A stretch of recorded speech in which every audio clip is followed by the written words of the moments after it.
Hi there! Thanks so much for joining us for this short informational video about the Oklahoma Early Learning Inventory. We hope the information here will help you decide if this tool is the right tool for your classroom or your school or your district to use in helping understand where kindergarten and first grade students are entering in your classrooms this fall and beyond. So to get started, I'll just do a quick introduction. My name is Lauren Jenks Jones, and I am the Executive Director of Early Childhood here at the State Department of Education. I have been working on this Oklahoma Early Learning Inventory project for coming up on 2 years now, and there was work before I was even on board. And I'm really just excited to be sharing this wonderful opportunity and this tool with you all today. As you can see, my contact information is here. If you ever have questions about the ELI or are wondering about something, I am happy to help, so please feel free to email me at any point. So what are we going to be talking about today? We're going to cover a few topics. First, we'll just introduce you to the Oklahoma Early Learning Inventory. What is it? What does it look like? How is it used? And then we will provide an overview of some of the benefits and how you actually implement it in an early childhood classroom. Then we'll take you through the next steps of how you access the tool, both on our asynchronous learning platform, OSDE Connect, and on the data dashboard as part of single sign-on. So you may have some questions as you watch, totally normal. As I said, please make sure you take down my email address, jot those questions down as we go, and if we don't cover them in this informational video, I will be happy to answer them over email give you any assistance you might need. So let's talk a little bit about how the ELI came to be. So this is a collaboration between the Oklahoma State Department of Education and the Regional Education Laboratory Southwest, or REL Southwest as we call it. And this project actually started all the way back in 2017 when the Regional Education Laboratory, their job is to help build the capacity of schools and districts and state education agencies like us at OSDE to develop policies that help students in classrooms. So they really started by mapping out what were the short and long-term goals of early childhood in Oklahoma. What were the things that we wanted to accomplish and make sure actually happened in our classrooms for our kids? So they started with that framework of what were the short, medium, and long-term goals, and that's when they landed on the ELI or a similar tool as the focus of some of the work. So to do that, they started by really digging into what do other states do in this area. So you may be familiar with the term KEA, or Kindergarten Entry Assessments. So they really wanted to focus on how do we know where students are walking in the door and have that data to be able to really plan effective instruction and communicate with families. So they looked at a number of different states and how they had approached those kind of entry assessments for kindergarten, and landed on New Mexico as a great example. New Mexico had a wonderful tool called the Early Childhood Observation Tool, or the ECOT, and that tool had already been examined for validity and reliability, and New Mexico had a number of similarities with Oklahoma early learning guidelines and our standards, so we decided that that was the best tool for us to model our work off of, and so that is how New Mexico landed as the basis for the Oklahoma tool. Then in 2019, after that was landed on, we had to do the work of actually connecting the tool that existed in New Mexico with the Oklahoma context. So we had to go in and make sure that it aligned with all of our Oklahoma standards and was true to the work that Oklahoma teachers do day in and day out and would work for our context. So that work was taken on over a number of years and unfortunately disrupted by COVID at certain points. But now we are at the point where we are ready to launch this tool and all of the corresponding trainings and development and support systems that go along with that, and can't wait to share it with you. So you may at this point really be wondering, what is the ELI? And what it is at its heart, it is an observational measure. And teachers use a system of rubrics and they look at the whole child to understand where that student is at a certain point in time to help them plan for the kind of instruction that they're going to need to provide and support that student. So it is a system of rubrics that reflect 26 unique indicators. So 26 pieces of information that we would want and need to know about a kindergarten or first grade student. And they fall into 6 different domains. So those domains include things like literacy. This is where you look at your letter names and letter sounds. Things like rhyming and phonological awareness are just a few examples. It also covers math skills, so one-to-one correspondence, shape recognition, sorting, all of those foundational mathematics skills that we want students to be walking in the door with. It also covers some of those more non-academic things that we don't always hit in our standard assessments. So things like physical development, health and well-being, which is that's like those gross motor and those fine motor skills that we know are so essential for students to thrive in our classrooms. It has scientific conceptual understanding, where we really look at children's ability to investigate the world around them.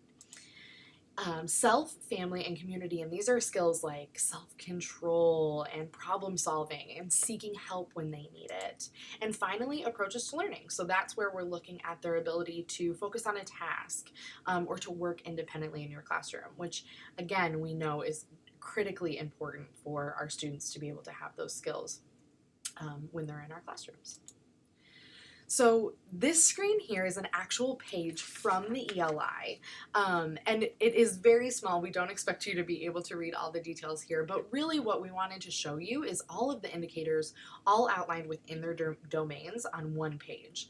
Because what we want to make clear is that while it does cover these 6 domains, the majority of the indicators are still within that literacy and mathematics domain because we know that is such a huge critical component of a kindergarten or first grade classroom, and we did want the tool to be reflective of teachers' current realities and what they were already doing and teaching and would want data and information on. So as you can see, it is kind of spread out, but there is a large chunk devoted to that literacy and mathematics domain.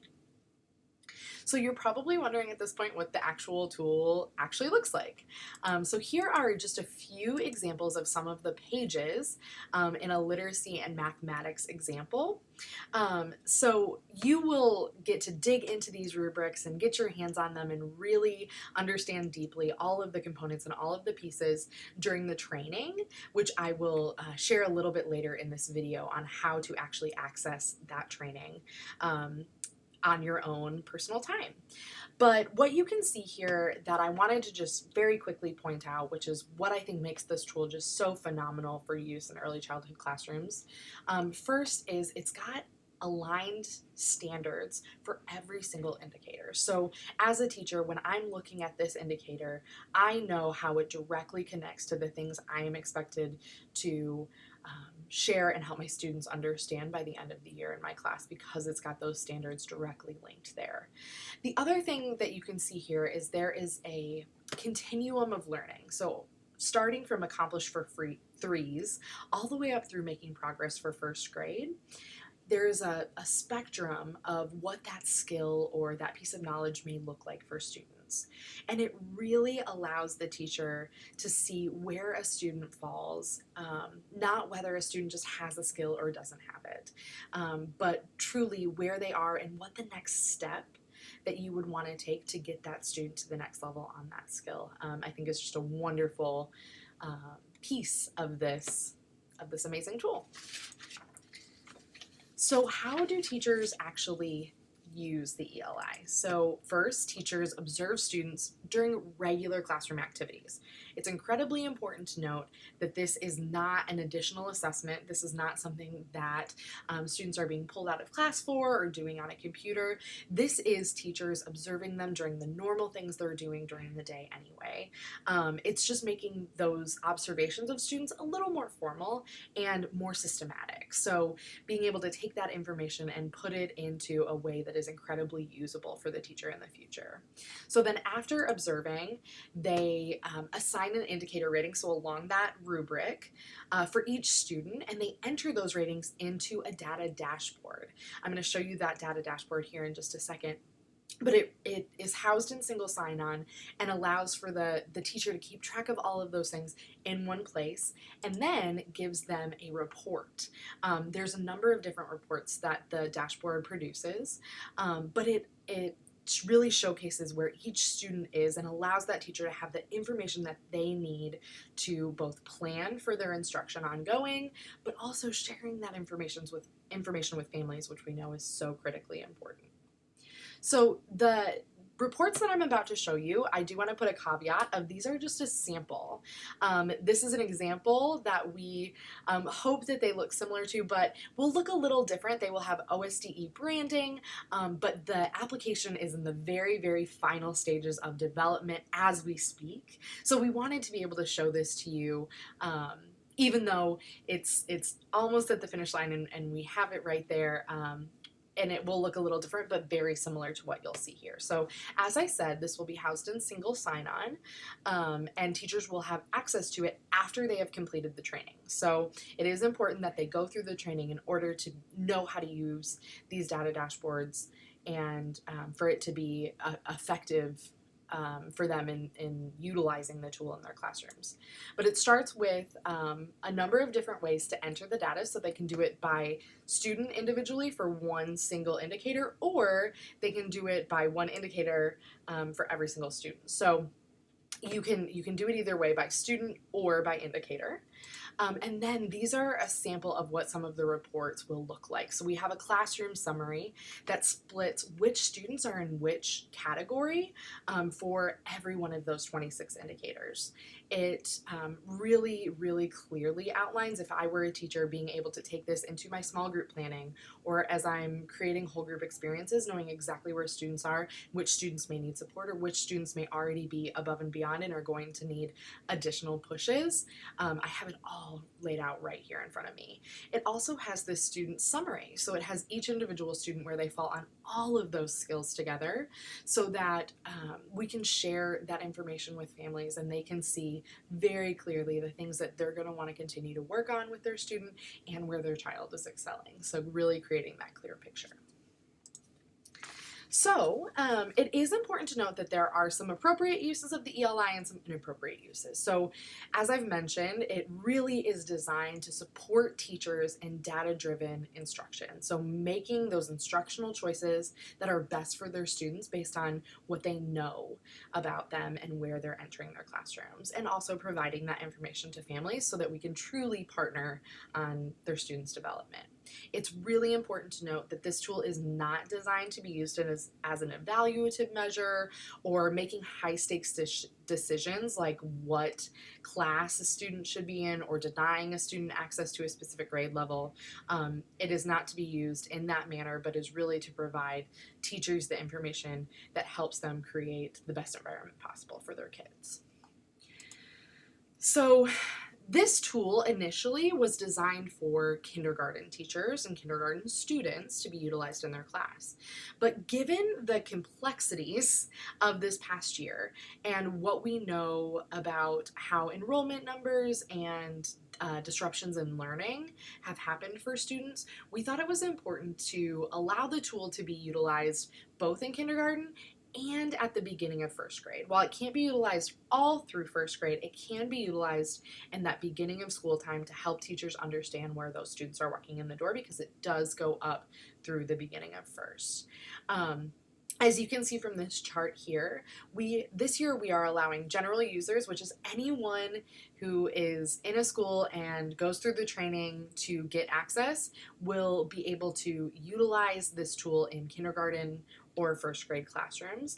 And we are also conducting a study with that Regional Education Laboratory Southwest group that I mentioned at the beginning. They're going to be studying, now that we've updated the tool for validity and reliability within our context. So we want to make sure that now that we've made some changes, that it is still valid and reliable. So we've got a group of just over 50 teachers in 15 districts across the state that are going to be studying this tool at the kindergarten level as well. But most important for you to know is if you have kindergarten teachers or you are a kindergarten teacher, you can use this at the beginning of the year, middle, and end of year, so ongoing. And then as a first grade teacher or administrator, you could have this tool available to you for the beginning of the year.